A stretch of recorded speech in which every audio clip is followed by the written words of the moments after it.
In the brutal world of Westeros, the spotlight falls on noble Starks, dragon-riding Targaryens and gold-drenched Lannisters, but the real story? It's in the shadows with men like Bronn. He's not a hero, he's a sellsword, loyal only to gold, with a wit as sharp as his blade.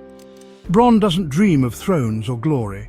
He wants a castle, gold and peace, simple ambitions in a world obsessed with power.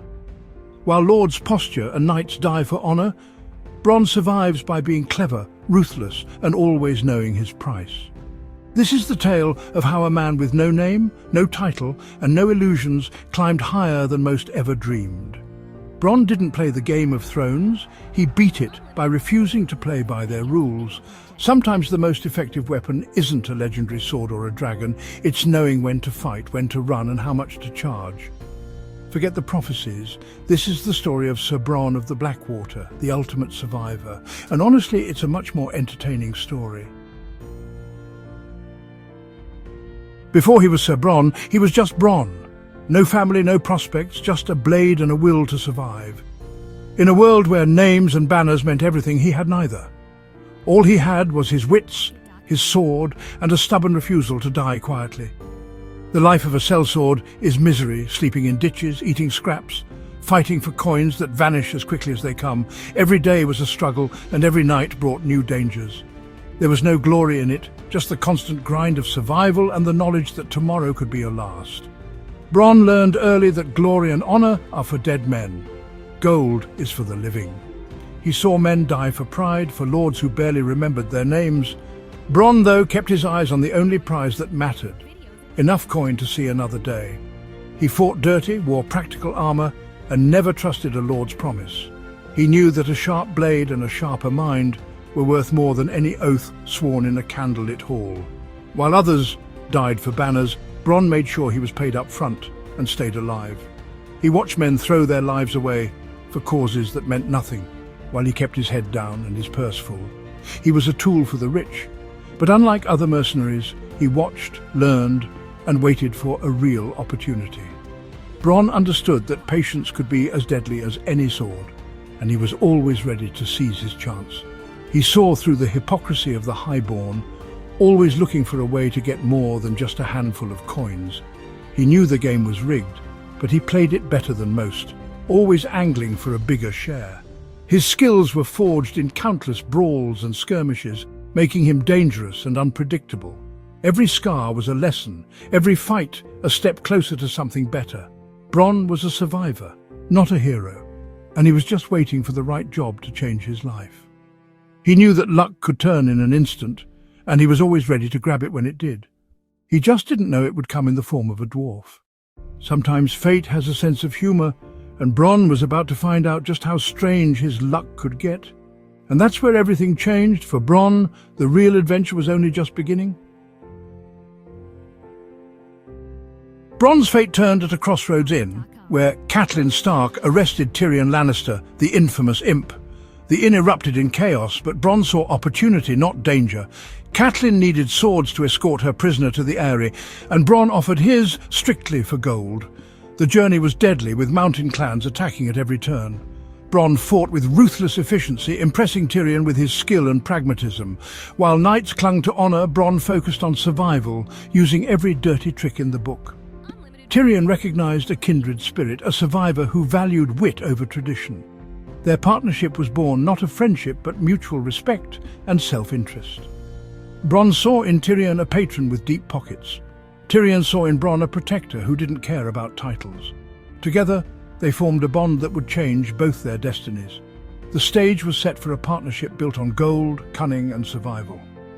And soon it would be tested in the most dramatic way possible. At the Eyrie, perched high above the clouds and carved into the very bones of the mountain, Tyrion Lannister found himself at the mercy of a rigged trial. Accused of a crime he didn't commit, he demanded a trial by combat, gambling his fate on the edge of a sword rather than the whims of his captors. The hall fell silent.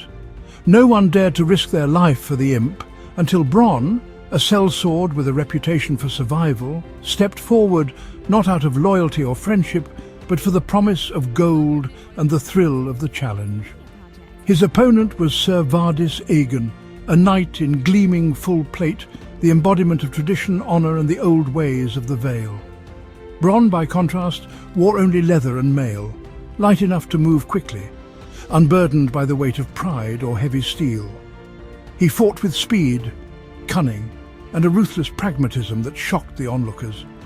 Dodging, weaving and using every pillar and obstacle in the courtyard, Bronn tired the knight, exploiting every weakness and every moment of hesitation. Ser Vardis, weighed down by his armour and the expectations of his peers, grew exhausted. With ruthless efficiency, Bronn found his opening, struck and killed the knight, sending him tumbling through the infamous moon door to his death below. The lords of the Vale were horrified by the spectacle, their sense of honour shattered by Bronn's cold efficiency. Yet Bronn had proven that in this world, brains and pragmatism could defeat blind honour. Tyrion's life was saved, and Bronn was no longer just a hired sword. He was Tyrion's man now. Their alliance was forged not by oaths or noble words, but by survival, mutual benefit, and the understanding that in Westeros, loyalty is earned in blood and danger. Bronn had shown that in the deadly Game of Thrones, cleverness, adaptability, and a willingness to do what others won't beats chivalry every time. As they left the Eyrie together, the mountain winds swirling around them, Bronn's place at Tyrion's side was secure, not just as a bodyguard, but as a trusted companion. He was more than muscle. He was a partner in Tyrion's schemes, a co-conspirator in the dangerous game that lay ahead, and in a world where trust is rare and alliance is fragile, that partnership was everything. For Tyrion and Bronn, the real climb had just begun, and only the clever would survive. In King's Landing, Tyrion made Bronn captain of his guard, a huge leap for a former sellsword. Bronn thrived in the city's chaos, serving as Tyrion's enforcer, spy and muscle. He recruited sellswords, intimidated rivals and navigated the city's underbelly with ease. Bronn's brutal honesty, "I'd ask how much," became legendary, and Tyrion valued his predictability. In a city of schemers, Bronn's motives were refreshingly clear. Gold and survival, he clashed with traditional commanders, focusing only on what worked. As Stannis Baratheon's attack loomed, Bronn prepared the city's defences with ruthless efficiency. He worked with pyromancers, drilled the city watch, and ignored pomp for results. Bronn proved he was more than a swordsman. He was a cunning commander. In the capital, he became the most dangerous man you could have on your side. The Battle of Blackwater was Bronn's defining moment. While lords postured, Bronn executed Tyrion's plan, raise the Great Chain, trap Stannis' fleet, and unleash wildfire. His flaming arrow ignited the bay, turning the river into a sea of green fire and chaos. Bronn's timing and nerve turned the tide, sealing the enemy's fate. For his pivotal role, he was knighted, Ser Bronn of the Blackwater. He designed his own coat of arms, a flaming green chain on grey, a reminder of his rise. No longer just a sellsword, Bronn was now a hero of the realm. He had a title, respect, and the promise of more. The gutter-born mercenary had started to win the game, and he wasn't done yet. After Blackwater, Bronn enjoyed his new status, until Tyrion was accused of regicide and needed a champion. This time the opponent was Ser Gregor Clegane, the Mountain, a death sentence for any man. Cersei offered Bronn a better deal, marriage to Lollys Stokeworth, and with her a castle and lordship. Bronn weighed his options, loyalty to Tyrion or a guaranteed future. He chose the castle. "I sell my sword, I don't give it away," he told Tyrion. It wasn't personal, just business. Bronn married Lollys, became Lord of Stokeworth, and secured his place among the nobility. The ultimate survivor had reached his goal. He had his castle, his title, and his life. In Westeros, that's as close to a happy ending as you get. And Bronn knew it. Lord of Stokeworth, Bronn faced new enemies, nobles who despised his low birth. Chief among them, Sir Balman Birch, who challenged Bronn for the castle. Cersei encouraged the plot, hoping to rid herself of Bronn once and for all. Balman, blinded by arrogance, challenged Bronn to a duel. Bronn fought on his own terms, turning the joust into a brawl and killing Balman with ruthless efficiency. He banished Balman's widow, securing his rule. Bronn proved a competent, if unconventional, lord, direct, effective and focused on profit.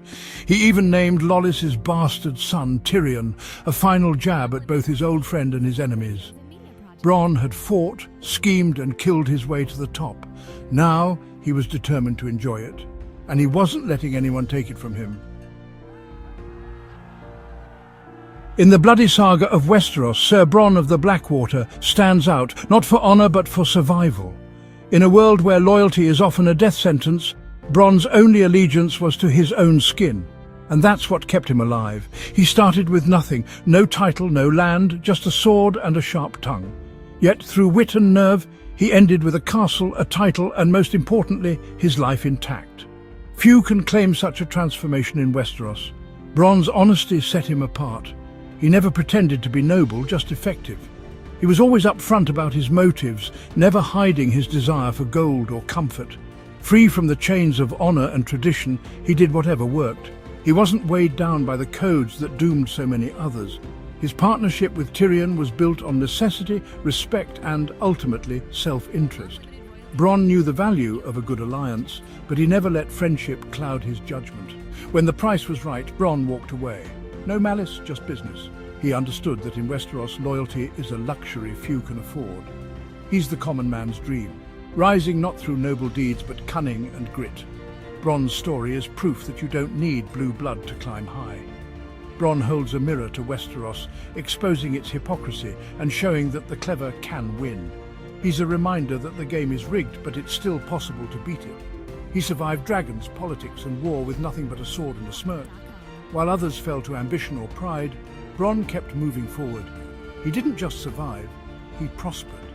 Against all odds, he turned every risk into reward, every danger into opportunity. In the end, you don't need a famous name to win. Sometimes all it takes is the courage to seize your moment and the wisdom to know when to walk away. Sometimes you just need to be smarter, faster and more ruthless than everyone else.